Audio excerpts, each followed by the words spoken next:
कि बदली तेरी नजर तो नजारे बदल गए। ये मैं जब एनएसडी में था, उससे पहले भी आपको कभी अपनी नकल नहीं करनी चाहिए या किसी की नकल नहीं करना चाहिए। ज़िंदगी में अगर तुमने किसी की नकल की तो तुम वो हो जाओगे, और वो तो है ही। तो फिर जब वो हो गए, अब आप क्या होगे? अगर आप चलते हैं, एक आपकी जो रफ्तार अगर इत्मीनान से अगर आप हैं तो बहुत कुछ सीखने, अब भागने में आप सीखना छूट जाएगा। लगान में क्या हुआ कि मुझे फूड पॉइजनिंग हो गई।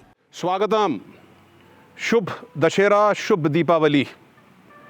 कुक स्पीक्स के पिछले 3 एपिसोड आपने सबने देखे होंगे, दर्शकों ने देखे होंगे। खेल पे केंद्रित थे, सेंट्रलाइज थे खेल पे, और ख़ास तौर पे हॉकी पे। जब भारत ने 41 वर्ष के बाद टोक्यो 2020 में कांस्य पदक जीता था। आज मैदान थोड़ा अलग है। आज मैदान हॉकी का नहीं है, आज मैदान कला का है, आज मैदान गाने का है, आज मैदान रंग मंच का है, आज मैदान ड्रामा का है, थिएटर का है। और मेरे साथ जो सज्जन बैठे हैं, जिनका अभी मैं तारुफ कराऊंगा आपसे, ये मध्य प्रदेश से ताल्लुक़ रखते हैं, जबलपुर की पैदाइश है इनकी। मध्य प्रदेश ने बहुत सितारे दिए जिनका ताल्लुक़ रहा, जिनकी पैदाइश रही। और अगर मैं नाम गिनाऊं तो सबसे पहला नाम तो मुझे खंडवा के अशोक कुमार जी, किशोर कुमार जी, अनूप कुमार जी का आता है। भोपाल की जया बहादुरी जी हैं, शरद सक्सेना हैं भोपाल के, पीयूष मिश्रा जी हैं, सलीम खान साहब हैं, इनका इंदौर से ताल्लुक़ रहा, जावेद अख्तर साहब का ताल्लुक़ रहा, आशुतोष राणा साहब का ताल्लुक़ रहा, रघुवीर यादव जी का ताल्लुक़ रहा, राजपाल यादव जी का ताल्लुक़ रहा। तो काफ़ी अच्छे नामी लोग मध्य प्रदेश ने नॉट ओनली फॉर बॉलीवुड पर इंटरनेशनल में लोगों को यहाँ से दिए हैं मध्य प्रदेश में। तो मैं अब जिस सज्जन के साथ बैठा हूँ, मैं इनका कुछ भी इंट्रोडक्शन नहीं कराने वाला, क्योंकि आप जैसी इनकी सूरत देखेंगे, इनकी पूरी की पूरी हिस्ट्री आपको बिल्कुल रिमाइंड होकर आपके दिमाग में आ जाएगी। स्वागत करता हूँ श्री रघुवीर यादव जी का। रघुवीर यादव जी, बहुत बहुत नमस्कार सर। मेरे ख्याल से साहब का चेहरा देख के एकदम पूरी एक एक चीज़ आप लोग को याद आ गई होगी। तो यादव जी, सबसे पहले तो बहुत बहुत शुक्रिया आपका, आपने अपने कीमती शेड्यूल से हमको टाइम दिया कुक स्पीक्स को। और जैसे आपने जिक्र किया, अभी पंचायत की आप शूटिंग कर रहे हैं, तो थोड़ा सा दर्शकों को बताइए ना कि पंचायत का शेड्यूल कैसा रहा, कितने दिन की शूट रही, कहाँ शूट कर रहे हैं? हम यहीं पास में सीहोर में ही कर रहे हैं। सीहोर के पास गांव है छोटा सा एक, तो वहीं, और सीहोर वहीं आना जाना वहीं होता रहता है, तो वहीं शूट कर रहे हैं। ये सेकंड सीज़न है इसका। और क्योंकि फर्स्ट सीज़न बड़ा इत्तेफाक से बड़ा कामयाब हो गया। इत्तेफाक बहुत अच्छा था जी। तो एक तो कोरोना की वजह से हम लोगों को थोड़ा बहुत पहले शूट कर लेना चाहिए था, तो अब किसी तरह बच के आए हैं और यहाँ बस इस खूबसूरत सी जगह में रह रहे हैं, और बस उस पंचायत की शूटिंग चल रही है। और मेरे ख्याल से नवंबर 15 तक ये, तो मतलब ये इतना लंबा स्टे रहेगा आपका यहाँ? जी हाँ, जाहिर है। तो तभी तो हम कितने 8-10 एपिसोड करने। अभी तो क्या है कि फिल्म की तरह एक तो शूट होता है पूरा, और लोकेशन पे शूट करना, वो सेट लगा के शूट करने में बड़ा फ़र्क है। जी। अगर बम्बई में शूट करे तो वो आत्मा, वो रूह ख़त्म हो जाती है। तो अच्छा है यहाँ गांव में, और जो ओरिजिनल जगह पे, और वहाँ वैसे लोग, वैसा क्राउड भी मिल जाता हमें, तो उसकी बात कुछ और हो जाती है। यहाँ कर रहे हैं और बहुत आनंद आ रहा है। 1981-82 में जहाँ तक मैं समझता हूँ यादव जी, आपकी एक पहल रही, शुरुआत रही बॉलीवुड में जी। और आज मैं अगर लूँ तो 2021, 40 वर्ष हो गए। और जैसे अंग्रेज़ी में कहावत है, you have cut across generations. एक 90 साल का वरिष्ठ बुजुर्ग इंसान, और ये मेरा जो कैमरामैन है बच्चा प्रणव, ये जो खड़ा है नवीन खड़ा है, तो एक 90 साल की उम्र से 24, 20, 25 साल की उम्र के बच्चे तक आपका ऐसा इम्पैक्ट आपने ये 40 साल में छोड़ा है। इसकी क्या वजह है, इसकी क्या सीक्रेट रही यादव जी? क्या आप सिलेक्टिव रहे? इसका अब तो मैं जानने के लिए बहुत इच्छुक हूँ, इंक्लूडिंग मी। मैं भी आपका बहुत बड़ा मुरीद हूँ साहब। जी, बहुत बहुत शुक्रिया आपका। एक्चुअली मैं कभी थका नहीं। जैसे ही ये तो आप उस वक्त की, जब मैं इंडस्ट्री में था, अब उस वक्त की बात करके, मैं 85-86 में, मतलब फिल्म इंडस्ट्री में, उससे पहले मैं थिएटर करता रहा, तो थिएटर में कभी थकना मैंने अब अगर थक के बैठ जाएं तो आपकी जर्नी वहीं ख़त्म हो जाती है। मैं तो रास्ते बनाते चलता हूँ, ना मैंने कभी कोई मंजिल की कल्पना की, ना कभी कुछ। बस सीधा मैं चाहता कि रास्ता बनाते चलूँ, सीखता चलूँ, और बस यही, इसी में मैं अपना तो इस वजह से उस जो जिनको आप बुजुर्ग कह रहे हैं, और आज के लोग, आज के बच्चे, वो भी उसी तरह में उसी रफ्तार से चला हूँ। बहुत ज़्यादा तेज़ नहीं भागने की कोशिश की मैंने, बहुत ज़्यादा सुस्त रहने की कोशिश नहीं की। तो बस वही है, और अभी लगता है कि अभी चलते ही चलूँगा मैं। 2021 में आपकी 4 फिल्में रिलीज़ हुई, जिसमें एक चेहरा रिलीज़ हुई जो रूमी जाफरी ने, जो हमारे भोपाल के हैं। देखिए उनका नाम लेना मैं भूल गया, तो रूमी जाफरी जी भोपाल के हैं। आप तो अभी इस वर्ष तक भी आपकी पिक्चरें रिलीज़ हो रही हैं, ये देखिए कितनी। तो यादव जी ने जैसे जिक्र किया कि थके नहीं, और मेन आपका मकसद रहा कि दौड़ता रहूं, तो थोड़ा इसके बारे में विस्तार बताइए कि ये जो आपकी जर्नी रही यादव जी, जिसमें आपने वाकई में इतने मतलब जनरेशन्स को अपने मुंह में रख के रखा, तो क्या उस चीज़ में क्या, जैसे आपने अभी जिक्र किया कि यार मैं भागता रहा और मेरे कोई अपना एक रिजल्ट का वो नहीं रखा, क्या वही चीज़ एक आपकी भागना तो नहीं कहूँगा, चलता रहूँ मैं। हाँ, भागना तो फिर हाँ, जी, जी। तो उसमें चलने का मज़ा चला जाता है। अगर आप चलते हैं, एक आपकी जो रफ्तार है, अगर इत्मीनान से अगर आप हैं, तो बहुत कुछ सीखने, अब भागने में आप सीखना छूट जाएगा। करेक्ट, हाँ, करेक्ट। तो मैं उस रफ्तार से चलना चाहता हूँ कि जो आप सीखते चलिए, और बहुत सुस्त भी नहीं और तेज़ भी नहीं, बस जिसमें कि आप कंफर्टेबल हों इस रफ्तार, बस उस रफ्तार से चलते जा रहा हूँ, सीखते जा रहा हूँ। और करने पे मैं उतना नहीं, सीखने में मुझे ज़्यादा यकीन है कि सीखते चलिए, जो होता है वो तो होता ही रहता है, और सीखने से ना चूक जाऊँ मैं। तो बस वही है। तो ऐसी राह चलते गुरु मिलते रहते हैं, और जो कुछ सबक दे जाते हैं, तो उस पे चलने लग जाता हूँ। तो ये जो आपने मुझसे पूछा कि आप दौड़ने, भागने और चलने का, ये कि चल क्यों जा रहा हूँ, ये मैं जब एनएसडी में था, उससे पहले भी मुझे कुछ इल्हाम हुआ कुछ चीज़ों का, जैसे कि आपको कभी अपनी नकल नहीं करनी चाहिए, या किसी की नकल नहीं करना चाहिए। ये हमारे यहाँ जब मैं पारसी थिएटर में था, तो एक सार्जेंट बाबा हुआ करते, जो गेट कीपर थे। वो उनकी उम्र रही होगी कोई 80-82 साल के, वो बस सिर्फ गेट कीपर हुआ करते, बाकी उनका कोई काम नहीं था, वो वहीं रहते थे। तो मैं उन दिनों मुकेश और मन्ना डे और इनकी नकल किया करता था, वो गाने गाया करता था। मुझे वही 2.5 रुपये मिलते थे, और इनाम भी उसी में मिल जाता था। तो एक दिन वो, हम ऐसी रिहर्सल सी कुछ कर रहे थे, वो सुन रहे थे, तो उन्होंने एतराज़ उठाया उस पर, बोले इससे क्या होता है। सार्जेंट बाबा ने कहते इससे क्या गा लेते हो, रफ़ी का गाते हो, इनका गाते हो। तो मैंने कहा कोशिश तो करता हूँ कि वैसे ही गा लूँ मैं। तो बोलो कोशिश क्या, तुम कुछ भी कर लोगे, कोशिश तो वही रहेगी ना। गाना तो उन्हीं का गा रहे हो ना, उन्हीं की आवाज़ में गा रहे हो। जब वो है तो तुम्हारे रहने का मतलब कौन सुनेगा तुम। तो मैंने कहा मैं क्या करूं। बोले देखो, ज़िंदगी में अगर तुमने किसी की नकल की तो तुम वो हो जाओगे, और वो तो है ही। तो फिर जब वो हो गए, अब आप क्या हो गए। बोले वो ऊपर वाले ने सब कुछ अंदर दिया, वो ज़रा उसको टटोल के निकाल के देखो। भाई साहब, उस दिन का दिन था, मैंने नकल करनी छोड़ दी। क्या बात। और फिर मैं अपने अंदर ही ढूंढता रहा, खोजता रहा चीज़ों को अपनी तरीके से समझने, चाहे वो म्यूज़िक हो, चाहे वो एक्टिंग हो, चाहे वो ज़िंदगियाँ हों, तो मैं अपनी तरीके से समझने की कोशिश करता रहा। फिर आगे बढ़ा, फिर एनएसडी में आया। तो एनएसडी में सुन लीजिए जी, बताइए ना, इब्राहिम अलकाजी जी, जो कि कभी भी आके क्लास ले जाते, ऐसा टीचर मिलना, तो हम तो खुशकिस्मत हैं कि हमें उस तरह के वो मिले। तो ये जो चलते रहने वाली बात, जो उनका भी हाथ है कि क्यों चलते जा रहा हूँ मैं, और चलने में ही यकीन किया मैंने।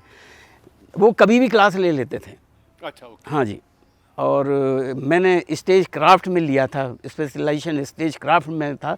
तो बहुत काम था मेरे पास, क्योंकि मुझे एक्टिंग भी करता था वो भी, और ये डिज़ाइनिंग सब में ये भी अलकाई साहब ने ही मुझे दिया था। तो इन्होंने क्या किया कि दिवाली के दिन क्लास लगा ली। अब मैं इतना सब कुछ उलझा हुआ था कि मैंने कपड़े नहीं धोए थे। तो दिवाली की क्लास लगा ली। तो मैंने कहा चलो मैं इन्हीं की क्लास में नहीं जाता। ये 3 साल में सिर्फ एक ही दिन था जो आप नहीं गए, जो हाँ नहीं गए। तो मैं आके और अपने वॉशरूम में अपने कपड़े धो रहा था। भाई साहब 15 मिनट में एक मेरा क्लासमेट आया और कहने लगा चलिए अलकाई साहब बुला रहे हैं। अरे वाह। तो मैंने कहा यार मैं कपड़े धो रहा हूँ, बोल दो नहीं मिला मुझे। बोला नहीं मैं झूठ नहीं बोलूँगा। जब उसने कहा मैं झूठ नहीं बोलूँगा तो मैं कैसे झूठ बोल सकता हूँ। तो मैं जिन कपड़ों में था, जो पहने हुए थे, जो भी थे सूखे, वो पहन के मैं पहुँच गया क्लास में। तो उन्होंने पूछा कहाँ थे आप। तो मैंने कहा सर वो हमारी जो बचपन की एक आदत होती ना कि हम फ़ौरन कहते तबीयत ठीक नहीं थे। वो हमें बचपन से जब स्कूल नहीं जाते तो बस ये क्यों नहीं आए कल, तो हम तबीयत ठीक है। वो अचानक मेरे मुँह से निकल गया कि सर वो तबीयत ठीक नहीं। तो कहने लगे कि अगर मरना भी है तो मेरे सामने आके मरिए आप। क्या बात, क्या बात, क्या बात, ऐसा गुरु क्या मिलेगा? बात? नहीं मिलेगा साहब। आपको घर भिजवाया बच्चे को बुलाने के लिए, ऐसे ही गुरु कहीं नहीं मिलेगा आपको। कहाँ मिलेगा सर? बस वो दिन था, मैंने तय कर लिया अब तो मरूंगा तो ऐसे काम करते ही क्या मरूंगा। बात। देखिए अब ये कितना बड़ा एक पास्ट एक्सपीरियंस रहा आपका, जी जी जिसने आपको मोटिवेट किया कि काम जी। करते करते ही मरूंगा। हाँ पारसी के थिएटर के कुछ मजेदार किस्से सुनाइए ना। एक किस्सा मैंने आपका सुना उच्चारण का, जी। वो सुनाइए साहब। वो किस्सा मैंने सुना, बहुत ही मजेदार किस्सा। मैं जब जबलपुर से आया अच्छा, भाग एक के, और आपने जिक्र किया था, मैंने आपका कहीं पढ़ा था, प्रोफेशनल भगोड़े के साथ भागे। बताइए ना साहब। जी हाँ, ये प्रोफेशनल भगोड़ा। प्रोफेशनल भगोड़ा। आपने प्रोफेशनल फुटबॉलर देखा, क्रिकेटर देखा, आज यादव जी से सुनेंगे प्रोफेशनल भगोड़े के बारे में। बताइए। वो ये था, वो मेरे ही क्लासमेट था वहाँ जब हम पढ़ते थे जबलपुर में। तो वो महीने में 3-4 बार भागता था। मतलब उसका रेगुलर था वो, महीने में 3-4 अगर ना भागे तो उसकी रोटी हजम नहीं होती थी, वो भागे जाता था। तो क्या हुआ था कि मुझे साइंस दिलवा दी गई थी। और साइंस इसलिए कि एक तो सबसे हटके है कि साइंस ले लिया तो नौकरी अच्छी मिल जाएगी, वो हो जाए, तो मैंने साइंस ले ली। अब वहाँ साइंस का क्या लेने देना, और उस ज़माने में 60s तो ये साइंस जब आपने ली थी तो स्कूल वहीं था आपका? वही लक्ष्मी नारायण, मैंने सारी पढ़ाई वहीं की है, 11वीं तक वहीं पढ़ाई की मैंने। तो क्या हुआ, तो वो H2SO4 और O3 और A3 और मैथ्स और ये सब, तो सब रट्टे, समझ कुछ नहीं आता था, रट्टे से मैं हायर सेकेंडरी तक आ गया। और आने के बाद जब इसका बोर्ड से जब एग्ज़ाम हुआ हायर सेकेंडरी में, उन दिनों मैट्रिक हायर सेकेंडरी वो 11वीं हुआ करती, भोपाल बोर्ड था। तो दे दिया एग्ज़ाम और बिल्कुल 100% यकीन कि हम फेल हो जाएंगे। मतलब पास होने की कोई गुंजाइश ही नहीं थी किसी अंदाज में, और अच्छा खासा। तो अब कल रिज़ल्ट आने वाला है, और आज मेरे ये लगा कि अब ये शर्मिंदगी से कैसे बचूं। तो मैं उसी अपने लक्ष्मी नारायण यादव विद्या भवन में, आम के पेड़ बहुत सारे लगे हैं, एक पेड़ के नीचे में अपने क्या किया जाए उस पर था, हाँ विचार कर रहा। तो ये प्रोफेशनल भगोड़ा आ गया। नरेश उसका नाम था, नरेश सूरी। अच्छा, नाम भी तो कोई याद है आपको? जी, अरे कैसे भूल सकता हूँ, उसने तो रास्ता दिखाया। हाँ। ये मजेदार है साहब, प्रोफेशनल भगोड़ा। जी। फिर साहब? तो आया वो, तो साइकिल पे आया, क्या कर रहे हो? तो मैंने कहा यार बैठा हूँ। तो कि तो यहाँ बैठे, चलो घर। मैंने कहा नहीं यार, मैं समझ नहीं आ रहा, फेल होना है, फेल हो। उसका भी रिजल्ट था, तो वो भी, तो उसको तो फेल होने तो कोई मतलब नहीं, फेल हो जाएंगे, फिर आ जाए। वैसे 1 साल फेल हो चुका था वो। अच्छा, हाँ, और तो उसको कोई वो नहीं था। तो मैंने कहा करूं क्या, समझ नहीं आ रहा। ऐसा लग रहा कि भाग जाऊं घर छोड़ के मैं। तो कैसे, क्या मुंह दिखाऊंगा पिताजी को कि उन्होंने बैलगाड़ी चला कर कैसे कैसे करके तो पैसे इकट्ठे किए। तो 40 रुपये थे उन दिनों फीस उसकी। अरे बाप, बहुत बड़ी रकम। जी बहुत बड़ी रकम। ये साल 1966 67 में 40 रुपये मायने रखते हैं। अरे भाई बहुत मायने। तो मैंने कहा यार मर जाऊंगा मैं, क्या करूं, भागना चाहता हूं मैं, चला जाऊं कहीं, क्या मुंह दिखाऊंगा घर वालों को। तो कहता भागोगे? मैंने कहा हाँ यार। तो चलो मैं भाग रहा हूँ। तो कैसे? तो अब बस हो गया कि मैं आऊँगा बुलाने के लिए तुम्हें, और तुम उठ के आ जाना। बस वो अपने पिताजी, कुछ नहीं, वो तो आते रहते थे लोग बुलाने, क्योंकि वैसे ही मैं ऑर्केस्ट्रा में गाने वाने जाता था, कभी भी कोई बुला लेता था कि चलो वहाँ चलते हैं। आया वो, अपने पिताजी की जेब से 150 रुपये निकाल के ले आया था। हाँ जी, बहुत। हाँ। तो उसके पिताजी को कुछ किराने की या साइकिल की दुकान थी कुछ, वो जो, तो उनको तो कमाई भाई लेके आते होंगे, तो हाँ, तो वो हाँ, तो उसने जेब में रखा, बस ही निकाल के ले आया। आवाज़ लगाई उसने, मेरे सामने बाउंड्री थी, बाउंड्री बिल्कुल सड़क के किनारे घर। तो रांझी में थे हम लोग, रांझी बाजार। तो आया, कहता कि रघुवीर। मैं उठ के आया। अब मालूम था कि हाँ, तो बोले चलो। तुम एक शर्ट थी, और वो शर्ट मैंने अखबार में लपेटी और इसके साथ निकल आया। बस बैठा। वो दिन है, फिर आप पलट के नहीं आए? नहीं, बिल्कुल नहीं पलटा। देखिए सर, तो मैं 67, आज 2021 हो गया सर। क्या बात है सर। 33 और 21, that is 50, more than 50 years रघुवीर यादव जी। जी। क्या बात है सर, क्या बात। वहाँ से निकल पड़ा, और ब्रेकफास्ट मैंने पहली बार ज़िंदगी में किया। हम तो कलेवा करते थे। करेक्ट। हाँ, ब्रेकफास्ट पहली दफ़ा हम कहीं बीना में किसी जगह, आप ललितपुर गए? ट्रेन में पहली दफ़ा मैं बैठा।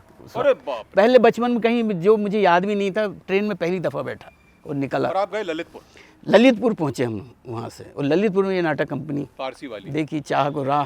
और ये आप जिक्र कर रहे थे, ये पारसी वाली जो कंपनी थी, ये अन्नू कपूर के पिताजी की। हाँ, फादर की, बताइए, ये भी हाँ, मदन इत्तेफाक लाल है। कपूर जी। अब और देखिए, उसका नाम भी भोपाल थिएटर था। क्या बात है, क्या जी। बात है, भोपाल थिएटर। ये अन्नू कपूर के पिताजी की। फादर के, अच्छा, मदन लाल अन्नू कपूर। की भी पैदाइश भोपाल की है सर? जी जी जी, भोपाल के। जी जी, हाँ अच्छा। हाँ, उन दिनों जब मैं था तो उस पीरियड में आपका एक उच्चारण वाला बहुत मजाकिया तो किस्सा है। यही शुरू हुआ। मैं तो बुंदेलखंड यहाँ से आया था, फिर क्या हुआ कि उसको तो भागने की, प्रोफेशनल भगोड़ा में क्यों कह रहा हूँ, इसलिए कि फिर वहां से भी भागा नहीं, हाँ, वहाँ भी मुझे फिर छोड़ आपको के अकेला छोड़ दिया उसने मुझे। और वो फूफा जी के वहाँ रहते, पहले दिन में वो नाटक देखा, 2.5 रुपये टिकट लेके। जी। तो नाटक देखा, फिर उसके साइकिल स्टैंड, बस स्टैंड पे सोए वहाँ, फिर दूसरे दिन अपने फूफा जी के यहाँ ले गए। रेपुटेशन साहब, भगोड़ा था प्रोफेशनल, तो जी, ललितपुर से भी वापस जाना था। हाँ हाँ, तो वहाँ रहे। फिर हम एक दिन छत पे सोता हुआ, वो फूफा जी के यहाँ रहने लग गए थे, छत पे सोता हुआ छोड़ के मुझे भाग गया। दूसरे दिन वो फूफा जी के बच्चे वो जो थे वो कहने लगे अब तो आप नहीं रह सकते। मैंने कहा मैं खुद नहीं रहूँगा यहाँ। गया सीधा वो नाटक कंपनी में, वहाँ मैंने कहा कि ऐसा ऐसा हुआ है मेरे साथ, तो मैं क्या करूँ। तो क्या करते हो? कहा गाना गा लेता हूँ। तो सुनाइए। तो मैंने उनको सुनाया। तुझको खुशियाँ मुबारक हुए दिल वो गा के सुनाइए था, वैसा नहीं साहब, वो बुंदेलखंडी टच है आपके उसमें, पूरा मजा आएगा। ये गाया था मैंने कि बदली तेरी नजर तो नजारे बदल गए, ये चांदनी ये चांद, क्या बात। सितारे बदल गए, बदली तेरी नजर तो नजर, हाँ नजर जी, पे, नजर नजर पे पकड़ा और लहरों से पूछ लीजिए, साहिल भी है गवाह, कश्ती मेरी डुबो के, कश्ती मेरी डुबो के, धारे बदल गए, बदली तेरी नजर तो कहने लगे गाते तो सुरीला, लेकिन तुम्हारा तलफ़ुज़ बड़ा ख़राब है। हाँ। तो मैंने कहा जी तबले पे गाऊंगा तो ठीक हो जाएगा। आप तो उसका मतलब ही नहीं समझ तबले मुझे लगा तबला बल्ले से होगा, वो तबले जैसा लगा। मैंने कहा जी तबले पे गाऊंगा तो ठीक हो जाएगा। सारे हंस हंस के लोट पोट हो गए। अब मुझे लगे कि इसमें से ऐसा क्या गुनाह कर दिया, ऐसे कुछ नहीं। तब फिर वो हंस हंस के बाबूजी हंसते जा रहे हैं, कहते बेटा तलफ़ुज़ का मतलब होता है उच्चारण, प्रोनाउंसिएशन। अब फिर वही शर्म, मुझे शर्म तो कहीं भी आ जाती है, जहाँ वो अपने आप को कमज़ोर पाता हूँ मुझे शर्मिंदगी हो जाती है। अब मुझे समझ नहीं आया, पैरों तले से ज़मीन निकल गई कि मुझे उच्चारण इसका तलफ़ुज़ का मतलब नहीं मालूम। तो मुझे कहा ये तो मुझे रखेंगे नहीं क्योंकि मेरा तलफ़ुज़ ठीक नहीं है। तो मैंने कहा बाबूजी मैं हाँ, बोला हाँ हाँ सीख लेना, तो सीखना पड़ेगा, नहीं तो यहाँ। फिर वो बड़े प्यार से उन्होंने समझा दिया। फिर कहा कि बेटा देखो 2.5 रुपये मिलेंगे माहवार। हाँ, नहीं रोज के 2.5 अच्छा, रोज के 2.5 रुपये मतलब पड़ गए करीब 75 रुपये माहवार। हाँ जी, 75 रुपये माहवार। बस फिर 2.5 रुपये में रहे। और 2.5 रुपये में भी कटिंग होती होगी साहब? अजी खूब कटिंग ऐसी होती थी कि कहीं शो चल गया, कभी बारिश आ गई तो कैंसिल हो गया। 2-2, 3-3, 4-4, 5-5 हफ्ते दिन नहीं होता तो 1 रुपया 1.5 रुपये ऐसे मिल जाता था। अठन्नी भी मिल जाती थी, उससे पेट भर लेते। जी जी जी, खुश रहे होंगे साहब यादव से। हुजूर उतने अच्छे दिन कभी नहीं आए मेरी लाइफ में। एक थोड़ा मैं विथ योर परमिशन, देखिए मैं तो बड़ा खुले दिल से आपके साथ बैठा हूँ कि कुक स्पीक्स में हमारा ये भी रहा है कि खुले दिल से बात करें जी। 75 रुपये माहवार सन 1967-68, और वही रघुवीर यादव से, वही रघुवीर यादव मेरे सामने बैठा है जो 75 रुपये माहवार कमाता था और 90 और 95 में एलिमनी की लड़ाई लड़ रहा है। हाँ साहब, मतलब इतना कमा लिया कि 75 रुपये से कुछ तो कमाया होगा साहब, कि कोई सामने वाला एलिमनी के लिए लड़ाई लड़ रहा है आपसे। तो कमाया जी, देखिए कमाया तो कुछ नहीं, लेकिन वो हाँ, वो जो एलिमनी जो देना पड़ रहा है, वो एलिमनी भी नहीं है, वो अभी क्या कहते हैं, वो इंटरिम मेंटेनेंस बांधी है। वो भी है। खैर मैं तो एक तंज कस रहा था जी जी, तो अभी लेकिन क्या है, हाँ वो भी मैं 2.5 रुपये भी नहीं, 1.5 रुपये, 8 आने 50 पैसे ऐसी कुछ से गुजारा। चलिए हम कह रहे 50 रुपये माहवार लगा लें साहब, वहां से एक आदमी को इतनी वक्त बढ़ गई साहब, इतनी वैल्यू बढ़ गई कि एलिमनी की लड़ाई लड़ रही है, तो Yadav ji has come a long way साहब। हाँ, लेकिन उतना भी नहीं है, उतना भी नहीं है कि आसानी से वो भी देने के लिए उतनी मशक्क़त करनी पड़ रही है, उतनी मशक्क़त करनी पड़ी। ऐसे मैं आपने देखा मैं जिस तरह का काम मेरा है, मैं तो आर्ट, जिसको आर्ट फिल्म कहता, हालांकि मैं नहीं मानता, मतलब छोटी फिल्में जिसमें कुछ करने के लिए है, और मैं कॉमर्शियल वाले उसमें कभी गया ही नहीं, कॉमर्शियल तो हूँ ही नहीं, मैं बिल्कुल नहीं है, मुझे आते ही नहीं है धंधेबाजी। अगर मैं अपने पेशे को धंधा बना लूँ तो फिर मैं कहाँ, जो मैंने इतने सालों से सीखा, हाँ, उसको मैं कहाँ न्याय दे पाऊँगा। आपका एक, आप मेरे से जिक्र कर रहे थे साहब कि एक आपने कमर्शियल फिल्म करी थी उधार का जिंदगी, जी, उसका एक किस्सा सुनाइए ना सब दर्शकों को कि जो आपको थोड़ा उस पर डांट पड़ी थी। यादव जी, डांट नहीं, डांट उन्होंने मतलब यह एक कंसर्न था। हाँ, कि उस उधार की ऐसी अब मैं जी कमर्शियल, और वजह इसलिए मैंने कि मैं नया नया बम्बई गया था, ये 92-93 के आसपास की बात है, मैं बम्बई गया। और क्या है कि बॉम्बे में गुजारा करना बड़ा मुश्किल है, तो मेरा एक सेक्रेटरी था रंजीत, उसने उसको मिली वो फिल्म, उसने दिलवा दी। साउथ के डायरेक्टर थे, कोई नाम उनका भूल गया हूँ मैं, तो चला गया, फिल्म करके आ गया, फिल्म ख़त्म भी हो गई और वो हो गया। तो बड़ा अजीब सा था कैरेक्टर, कॉमेडियन सा, तो कुछ ऐसे वो करके ले गए, तो मुझे करते हुए भी शर्म आ रही थी। कट्टू, मैंने कहा ये रिलीज़ हो जाएगी, मैं जिक्र ही नहीं करूँगा, और वाकई मैंने जिक्र नहीं किया, और आज भी वो बात निकली, इसलिए मैं जिक्र ही नहीं करता। देखिए साहब, it's a very interesting case, ये इंसिडेंट बड़ा मजेदार किस्सा है कि देखिए आपकी इतनी अच्छी छवि है कि एक दर्शक को कितना बुरा लगा। जी, जी। तो मैं वैसे किसी रिलीज़ हुई थी, और मेरे ख़्याल से हफ़्ते 10 दिन के बाद मैं किसी फंक्शन में गया हुआ था। तो फंक्शन में जो लोग ले जाते हैं बड़े इज़्ज़त से, और वो स्टेज पे गया, स्टेज से निकल के फिर हम नीचे कहीं वो जा रहे थे बाद में, जो मुझे विदा देने के लिए, तो नीचे पहले उनके घर जाना था, वहाँ चाय वाय पी के फिर मुझे करना था। तो जैसे ही नीचे उतरे तो एक लेडी सामने आई, बुजुर्ग, बहुत ज़्यादा नहीं, कोई 45 की होगी। तो उन्होंने मुझे देखा और बस सीधा अटैक किया मेरे ऊपर, बोले मुझे आपसे बात करनी है। तो मैंने कहा बात करनी, क्या बात करनी बताइए। तो मैं तो बिल्कुल, तो कहने लगे आपको शर्म नहीं आती। मैंने कहा मैंने क्या, मैंने तो मैं स्टेज पे भी ऐसी कोई बात नहीं की अभी, तो मैं बड़े, मैंने कहा शर्म क्यों, ऐसा क्यों कह रहे हैं, तो आप किसी को दुख दे, तकलीफ़ देते हुए आपको शर्म नहीं आती। मैंने कहा मैंने किसको तकलीफ़ दी थी बताइए। तो आइए ज़रा यहाँ आइए आप।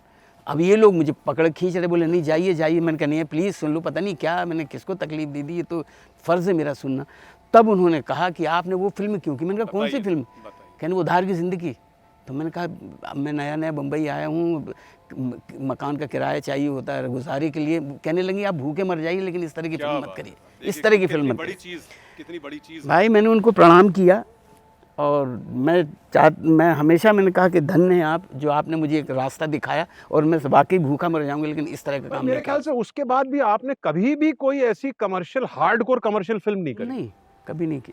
हालांकि खींचने की बड़ी कोशिश की, और वाकई गए नहीं, और वाकई तंगी में रहा। उस तरह के मेरे रहन सहन वैसा नहीं हुआ कि पार्टियाँबाजी और ये सब। तो क्या है, वो बचे रहने की वजह भी वो लेडी थी। मैं तो आज भी उनको सलूट करता हूँ कि हाँ जी चाहने वाली जी, तो मैं एक सबक दे गई कि साहब क्यों कर रहे हैं आप ऐसी, हाँ, कि जिससे किसी को तकलीफ हो। तब से मैंने तय किया कि वैसा कोई काम मैं करूंगा जिससे मुझे सुकून ना मिले। आपने 70 फिल्म से ऊपर करी है यादव जी, हाँ, ऐसे 60-70 शो के बाद अपन इसके बात करेंगे जी। आपका परफॉर्मेंस एक गणित के सवाल जैसा रहा। जब मैं गणित का सवाल किसी को देता हूं, मैं इंजीनियर हूं जी, और मैं जब उसको सॉल्व करता हूं तो टीचर मेथड देखता है और रिजल्ट देखता है, और 100 में से 100 देता है, राइट सर। लिटरेचर जैसा नहीं है, केमिस्ट्री जैसा नहीं है कि मिस्टेक हो जाए, तो बड़ा सिंपल है। आपके जितने परफॉर्मेंस हैं, देखिए मैं बिल्कुल कैमरा के सामने बोल रहा हूं, उसमें से एक नंबर काटना मुश्किल है sir. It is 100 out of 100। आपकी जर्रा नवाजी यही है। मैं कह रहा हूँ आपकी मैसी साहब से देख लीजिए आप, आपने वो चिलम वाला रोल जो किया था, सलाम बॉम्बे देख लीजिए, आपका लगान देख लीजिए, आपकी पीपली लाइव देख लीजिए साहब, लाजवाब आपने किरदार किया। May be the credit goes to that lady. जी बिल्कुल बिल्कुल बिल्कुल, इसलिए तो मैं सलाम कर रहा हूँ। मैं जहाँ भी अगर सुन रही हूँ वो वाकई में सलाम है कि इतना अच्छा कलाकार हमारे लिए छोड़ती है जी। अच्छा, अब ये बताइए साहब कि आपने इतना सीखा, इतना पारसी थिएटर के बाद भी आप फिर एनएसडी गए सीखने के लिए जी। ऐसा कोई एक आध डायरेक्टर जो आप जिनसे बहुत प्रभावित रहे? इब्राहिम अलकाजी साहब, बैरी जॉन, श्याम बेनेगल, जो फिल्म शेखर कपूर, प्रदीप कृष्ण जो पहली फिल्म मैसी साहब, उसने तो बहुत सारे रास्ते मुझे खोल दिए। प्रदीप कृष्ण उसके बाद पहली फिल्म, हाँ, और भी फिल्म की उन्होंने, इलेक्ट्रिक मून एक फिल्म की थी, और एनी गिव्स दोज वंस, तो वो 3 फिल्में की, फिर उसके बाद उनका मन हट गया, फिर वो जंगलों में रह गए, बिल्कुल जंगली किस्म के आदमी हैं, पेड़ पौधे नेचर पे लगाने चले में। गए। जी जी हाँ, उन्होंने किताब भी लिखी है नेचर पे, बड़ी खूबसूरत बुक लिखी है। तो he is now not making और प्रोड्यूसिंग फिल्म जी नहीं, कुछ नहीं, बस वो इसी तरह नेचर में खो गए कोई हैं। पर्टिकुलर एक किसी डायरेक्टर का कोई पर्टिकुलर सीक्वेंस या कोई एक सीन या कोई एक इम्पैक्ट, आप कोई इंसिडेंट जिसको आप याद करते हो कि हाँ यार कुकरेजा, ये इसके कारण ये बदलाव आया मेरा? ये तो थिएटर से ही शुरू हो गया था। एक्चुअली क्या है कि मैं अभी एक हमारे जो पारसी थिएटर में गेट कीपर थे, मैं वहाँ से बता रहा हूँ, क्योंकि उन्होंने उस वक्त मुझे एक इल्म दे दिया, मुझे कुछ सिखा दिया, कुछ बता दिया कि उसकी वजह से मैं बाकी के जो वो आपने बताया जी हाँ जी हाँ, कि मैं उन दिनों मन्ना डे, मोहम्मद रफ़ी और इनके मुकेश, उनकी नकल किया करता था गाने में। तो एक दिन वो कहीं ऐसे हम रिहर्सल कर रहे तो बैठे हुए थे वहीं पर, और 80-82 साल के थे वो, हाँ, मुंह में एक भी दांत नहीं था, लेकिन हाँ लेकिन वहाँ बैठे हुए थे सुनने, क्योंकि उन्होंने कितने कितने लोगों को सुना होगा पारसी थिएटर में, और वो सब उस ज़माने से 82 साल हो गए थे उनको। तो उन्होंने एतराज़ किया कि हम सुना रहे, तो बोले इससे क्या होता है? मैंने कहा किससे क्या होता है? ये जो तुम नकलें करके गा रहे, रफ़ी के, मोहम्मद रफ़ी के गाना। तो मैंने कहा गा उन्हीं की तरह कोशिश करते रहे, तो कोशिश करने से क्या होता है? हैं? बोले नकल होती है। हाँ, कि जब वो शख्स जिंदा है, जब वो है, उसकी आवाज़ है, तुम्हारा कौन सुनेगा? या गा भी लोग तो सुन लेंगे कि हाँ भाई उसकी तरह करता है। ये जो उसकी तरह निकालिए अपने दिमाग से, अपनी तरह करिए। फिर आपने अपना शुरू जी।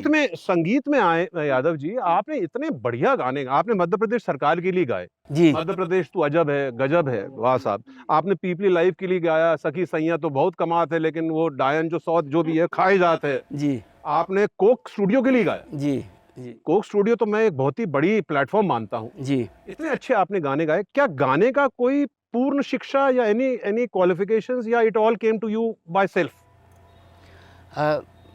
माई सेल्फ ही कहूँगा मैं। और नहीं जी जी जी, अब बताइए मेरे जहन में स्वर पड़े कैसे? हाँ बताओ ना। 2.5-3 साल का रहा मैं उम्र का, और हम आधार ताल में तालाब के किनारे एक टीला था, टीले पे एक मकान था, वो हमारा मकान था, और वहाँ हमारी ज़मीन थी। और ये मैं बता रहा हूँ 53-55 के आसपास। बहुत लंबा, जी जी जी, 2.5-3 साल का था मैं। और वहाँ से वो मेड़, जो खेतों की मेड़ से एक पापड़ बेचने वाला गुजरता था वहाँ से। अच्छा। हाँ जी, और वो सिर्फ एक घर के लिए वहाँ से आवाज़ लगाता था, और वो गा के आवाज़ लगाता था। बताइए कैसे? मूंग का पापड़ लो, उड़द का पापड़ लो। क्या बात, क्या बात, क्या बात। मूंग का पापड़ लो, उड़द का पापड़ लो। बस कभी बुला लेते थे, एक आध बार बुलाया होगा, बस वो फिर मैं दिन भर में बस पापड़ बेचता रहता था घर में, बस यही, बस वही मूंग का पापड़। वहाँ से मुझे गाने की जो क्या कहते तमीज़ कहिए, या जो गाना जो सुर मेरे पड़े, वहाँ फिर धीरे धीरे फिर रामलीला, रासलीला, ये सब। तो यही था कि मेरे रात दिन मेरे कानों में बस म्यूज़िक ही गूंजता रहता था। फिर मेरे नाना जी ने मंदिर बनवाया, तो मंदिर में वो आते थे, जो मंडलियाँ आया करती थी, वो तो उनसे ऐसे ही सुरीले लोग होते थे। एक भिखारी भी एक सूरदास का एक भजन गाते हुए निकलता था, वो मैं कभी नहीं भूल सकता। बताइए, अरे बताइए। उनका था रसखान का कि आज गई होते भोरई हो रस खान रही, कभी नंद के भो नहीं, वाको जियो जुग लाख करो रही, जसमती को सुख जाते कहो नहीं, तेल लगाए के अंजन भोए बनाए डिठो नहीं, डारी हमेल निहारती आनंद भारत जो चुचकारत छो नहीं। अरे धुर भरा अति शोभित समझू, तैसी बनी सिर सुंदर चोटी, खेलत खात फिर अंगना, पग पैजनिया कटी पीरी कछौटी, और बाछा भी को रस खान बिलो, कत भारत काम कला निधि कोटि रे, काग के भाग बड़े सजनी, हरि हाथ से ले गए माखन रोटी। क्या बात है यार, हरि हाथ से ले गए माखन रोटी। क्या बात, क्या बात। तो वो जब आता था तो मुझसे, अरे जी जी जी जी जी, तो ऐसे माहौल में रहा हूँ, और उस माहौल को मैं ऐसे ही छोड़ दूँ तो लानत है मेरे ऊपर, लानत है ज़िंदगी पे।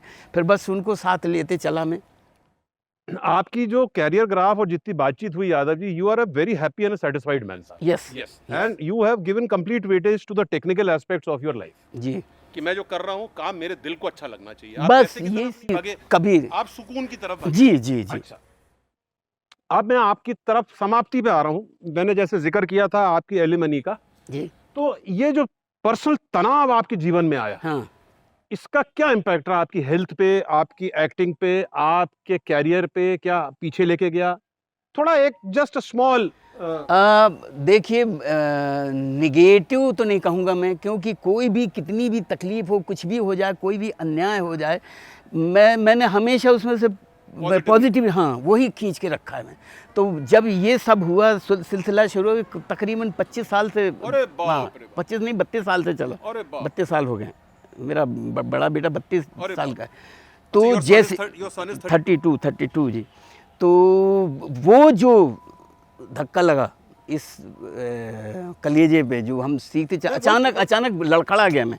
तो लड़खड़ा, अब मैंने तय किया कि हम सुसाइड तो कर नहीं सकता मैं, ये तो हमने ज़िंदगी में, you were so fed up। Yes. अरे बाप रे। तो क्या किया जाए, तो मैंने कहीं और हाथ पैर मारे, फिर मैंने फ्लूट बजानी सीख ली। अरे क्या बात है साहब, क्या बात है। ये दर्शकों को सीखना चाहिए साहब। ये मैं एक पॉज ले रहा हूँ। क्या, देखिए, अगर आप ऐसे वक्त पे सुसाइड कर लेते हैं या मर जाते हैं, अपने आप को ख़त्म कर लेते हैं, तो ये माँ बाप के ऊपर बड़ा वो होता है कि अपने बच्चे को मैंने इसलिए, और जिंदगी भर दुनिया बोलती रघुवर यादव हार के डर के मारे चला हाँ गया। चला गया। तो मैं कहा देखते हैं क्या होगा। बिल्कुल। हाँ, तो मैंने मेरे वर्कशॉप है, मेरे बॉम्बे में वर्कशॉप में। क्या नाम से वर्कशॉप है, याद है? वर्कशॉप कोई नाम से अच्छा, नहीं, ओके। वहाँ तो अपने कुछ टूल्स वगैरह, हम विदेश वहाँ जाते हैं लोग तो कपड़े जूते खरीद रहते हैं, मैं टूल्स ले आता हूँ क्या वहाँ बात से। है, ऐसे क्या ऐसे टूल्स हैं मेरे पास। जी। अब लेथ मशीन है अरे और रंदा आरी और वो सब छोटे छोटे। क्या करते हो उसका? अपने घर में यही करता रहता, इंस्ट्रूमेंट बनाता रहता हूँ, फ्लूट बनाता रहता हूँ। पीवीसी पाइप से मैंने फ्लूट बना ली। मैंने वो क्या जो स्ट्रॉ होती है उससे एक बार मेरे पास, तो ये सब करता रहता हूँ मैं। अब वहाँ होते तो मैं आपको स्ट्रॉ और ये सब चीज़ों से, ईश्वर ने चाहा साहब बम्बई आएंगे तो एक इंटरव्यू आपसे वहाँ भी जी, लेंगे। तो वर्कशॉप में ले लीजिएगा मेरा इंटरव्यू एक। अच्छा, एक और प्रश्न जो जी, कुछ प्रश्न में जनता जो उन्होंने मेरे को बोला जरूर पूछिएगा। जी आपने आमिर खान के 2 प्रोडक्शन पे काम किया, जी लगान एंड पीपली लाइव। जी। How was your experience? बहुत बहुत बहुत बढ़िया, बेहतर था, क्योंकि वो जिस तरह से उनका प्रोडक्शन हाउस है। दोनों को कल्ट मूवीज लेके चलता हूँ sir. Ji, Lagaan and Peepli Live, जी हाँ, जी हाँ, क्योंकि वो इतनी सुलझी हुई शख्सियत है कि वो एक तो पूरा जो माहौल है वो बिल्कुल घरेलू सा माहौल उनके प्रोडक्शन हाउस का, जी। कि कोई छोटा बड़ा नहीं वहाँ पे, तो सारे लोग शिद्दत से लग जाते हैं। जब जहाँ शिद्दत से काम होने लग जाए, सब अपने काम में अपनी अपनी जिम्मेदारी समझने लग जाए, तो काम बेहतर ही होगा। तो मैं जहाँ जिस उसमें जाता हूँ, मेरे यही रहता कि भैया सब लोगों को इकट्ठा करके कि हम जो भी काम कर रहे हैं वो सिर्फ डायरेक्टर प्रोड्यूसर उनका मत समझिए, सबसे पहले अपना समझिए, अपनी जिम्मेदारी समझिए। लगान का कोई मजेदार किस्सा सा, बड़े लंबे? जी, लगान एक आध किस्सा सुना दे रहा हूँ जी। लगान में क्या हुआ कि मुझे फूड पॉइजनिंग हो गई। अरे वाह। वहीं पे जी हाँ, तो वहाँ एक डॉक्टर थे जो हमारी लगान टीम को पूरे उन्हीं के हवाले थी पूरी लगान टीम। तो एक और एक्टर हमारे पांडे, पेट में काफ़ी दर्द, मतलब मैं 2-2:30 बजे तक, सुबह 2:30 बजे तक बड़ी तकलीफ़ में था, पेट में बहुत दर्द हो गया मेरे। तो वो आया तो देखा उसने क्या हुआ, तो डॉक्टर को बुलवाया कि तो डॉक्टर पता नहीं शायद मुझे बोला अपेंडिक्स हुआ था, फूड पॉइजनिंग। तो उनका वो था, हॉस्पिटल था, ले गए मुझे वहाँ। तो कहने लगे कि अपेंडिक्स है, तो हम बस निकाल ले। तो उन्होंने इंस्ट्रूमेंट ख़रीदा था, क्या कहते हैं उसको, लेप्रोस्कोपी। जी, वो ख़रीदा, उनके फीता काटा था अंकल साहब ने अंकल साहब ने फीता काटा था, उसको डब्बा खोला था और पेट मेरा मिल गया। तो बुलाए गए, तो पहुंच गए। अब क्या बताए कि आमिर से और सबसे कहा कि हम इनको अपेंडिक्स निकाल दीजिए।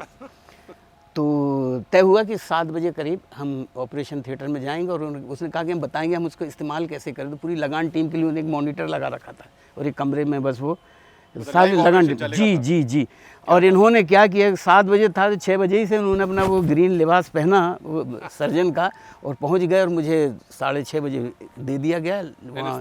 हाँ, एनेस्थीसिया दे दिया, और वो 3 जगह से छेद किए उन्होंने, और घुमा के दिखाते रहे कि हम यहाँ से ऐसे करते हैं और यहाँ से ऐसा करते हैं और ऐसा करते हुए करते हैं। 15-20 मिनट तक वो समझाते रहे।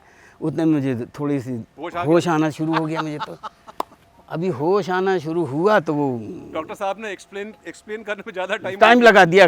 उस वक्त निकाल लेते तो अब अभी जब मैं होश आया तो वो एनेस्थीसिया बगल में खड़ा हूँ, मुझे लग रहा कि खड़े हुए, तो कहते ही तो होश में आ गया, क्या करे, तो अब एनेस्थीसिया दोबारा फ़ौरन तो दिया नहीं जाता। तो उन्होंने कहा, आमिर से कहा कि इसको बॉम्बे ले जाना पड़ेगा। तो चिल्लाए वो, कैसे कैसे बॉम्बे ले जाना, आपका जो करना यहीं कर, बोले फिर से काटना पड़ेगा। तो उन्होंने कहा जो भी करो निकालो इनका। हाँ, तो उन्होंने एक चीरा और मार दिया 5-6 इंच का। हाँ जी, बगल में पूरा मारा और देखा अतड़ियाँ बाहर, और मैं तो पूरा होश आ गया। अरे बाप रे बाप, अतड़ियाँ बाहर। हाँ, ऐसे देखा मैंने, मन का मारेगा। अब मैं क्या योग करता हूँ, तो मैंने मुट्ठियाँ बांधी और देखते रहे कि बस आओ काटो, और एक एक उसमें छूता भी तो लगता गर्दन कट रही है। अरे बाप। हाँ, और बस मैं यूँ मुट्ठी बांधे और बस उस तकलीफ को देखता रहा, उस दर्द को देखता रहा। अरे क्या हाँ, और फिर उन्होंने 3-4 टाँके जल्दी जल्दी मारे, और पूरी तरह टाँके में तो निशान भी अभी दिखा भी दूंगा। अरे बाप, ये देखिए। तो ये तो आपने वाकई में लगान दे दिया साहब। उसके बाद ये हुआ कि हम निकले बाहर, फिर कुछ हम रहा मैं हॉस्पिटल हफ्ते दिन, और एक उसका गाना है राधा कैसे न जले, हाँ। उसमें मैं हूँ नहीं, वो वजह वो अच्छा, वो ही। Okay, you had gone there. जी, मैं हॉस्पिटल में था। तो अब किसी तरह थोड़ा बहुत ठीक, काफी लंबा टाइम लगा, 15-20 दिन लगे मुझे ठीक होते होते, और उसके बाद फिर पर निकला वो अपेंडिक्स का ही प्रॉब्लम था? नहीं जी, था ही वही तो मैं कह रहा हूँ, था फूड पॉइजनिंग का प्रॉब्लम। वो था, वो भी गलत था। वो आप निकाल दिया, अब निकाल दिया तो क्या, कुछ नहीं कर सकते साहब। आपको अब जीवन भर अपेंडिक्स का प्रॉब्लम, किस्मत में होगा वही तो रहेगा। अब आपको जीवन भर अपेंडिक्स का प्रॉब्लम नहीं होने वाला। तो उस वक्त निकाल दिया उन्होंने। फिर उसके बाद काफी 1 साल तक तो मैं तकलीफ में ही रहा, मेरा पेट का दर्द ठीक ना हुआ, क्योंकि एक और मुझे वहाँ मिल गए रिक्शा है कुछ, तो कहते यार वहाँ से कटो, किसी और का उन्होंने कुछ काटा था आज तक, वो अब मैं और डर गया, और वाकई शायद उस डर से मेरे, पर अभी टचवुड अभी ठीक ठाक है सर। अरे 1 साल के बाद ठीक, होली के दिन 11 मार्च को मैं ऐसा बीमार पड़ा था कि डेथ बेड पे था। अरे बाप, और मुझे तो रूहें दिख गई थी, वो अलग कहानी अरे है। बाप रे। उनके बीच में आ गया था, और बस वो कहने लग गई थी कल से तो हमारे साथ। आज नहीं सुनेंगे, आज नहीं सुनी वो। हाँ, वो पार्ट 2 रहेगा अपना। जी। मैं यादव जी का एक तो बहुत बहुत शुक्रगुजार हूँ, इतना अच्छा खुले दिल से आपने मेरे से बातचीत करी यादव जी। और समाप्ति के दौर पे आ रहा हूँ यादव जी, आपने इतना स्ट्रगल जी, इतना सेल्फ मेड आदमी रहे जी, और इतनी प्रायोरिटीज आपकी क्लियर रही जी, ये जान के खुशी हो गई। You are a man with your absolutely clear priorities. जी। और मैं समाप्त करूंगा साहब, एक जबलपुर के गायक थे जिसकी मैंने आपको गजल भी सुनाई थी हल्की सी, सिर्फ तबला हारमोनियम पे करते थे। मैं अब ठीक है, मैं एक चीज़ और बताना चाहता हूँ, जो मैं खुद से चाह रहा था कि वो कमाल का वो है, छोटा सा किस्सा है। मैं बॉम्बे आता जाता था जी। और रात को एक बार पहुंचा मैं, तो एक दोस्त थे वहाँ बम्बई में जिनके यहाँ ठहरता था। तो बारिश हो रही बुरी तरीके से, मैं टैक्सी में बैठ के जा रहा था, तो हमें वो जगह ना मिले जी। इतनी बारिश। तो अब घूमते रहे, बड़ी मुश्किल में वो जगह मिली। तो टैक्सी वाले ने खड़ी की, तो मैंने उससे कहा कि माफ़ करना भाई साहब, तकलीफ़ दी आपको। तो कहते जिसके पास जो होगा वही तो देगा। तब से मैं तकलीफ के बारे में किसी से माफ़ी नहीं मांगता कि माफ़ करिए तकलीफ दी। सही बात है साहब, मोहब्बत होगी तो मोहब्बत होगी, सही तो बोला। हाँ जी। तो ये एक और अच्छा वाकया जाते जाते सुनाया। तो क्योंकि तो क्या है कि ये चीज़ हमेशा आपके इर्द गिर्द सिखाने वाली चीज़, इर्द गिर्द पूरा स्कूल लगा हुआ है। जी। लेकिन अब ये होने चाहिए, खुले होने चाहिए, सुनने की, सुनने। जी। तो मैं वो एक हल्का सा साहब लुकमान साहब का शेर आपके नजर करना चाहता हूँ। जी जरूर। और मैं ये बिल्कुल इन पे लागू है, और मैं तो जितने ऑनलुकर्स हैं कुक स्पीक्स के, मैं तो सबसे गुजारिश करूंगा कि जितने मैं इंटरव्यूज देता हूँ, कोशिश करता हूँ कि ऐसी हस्ती को लेके आऊं जिसने जीवन में सेल्फ खुद अपने आप को बनाया। और मेरे ख्याल से यादव जी से अच्छा बेहतरीन उदाहरण नहीं मिल सकता। बहुत बहुत शुक्रिया। लुकमान जी जबलपुर के थे, आपके गांव के नजदीक के थे। लुकमान जी अब नहीं है, गुजर गए, उनका लड़का गाता है। लुकमान जी की बहुत लंबी गजल है, 2 अंश सिर्फ मैं लाइंस आपके लिए पेश कर रहा हूं यादव जी। कि ये इल्म नहीं इन बुतों को, ये इल्म नहीं इन बुतों को कि मेरे सजदे में मौजदा है।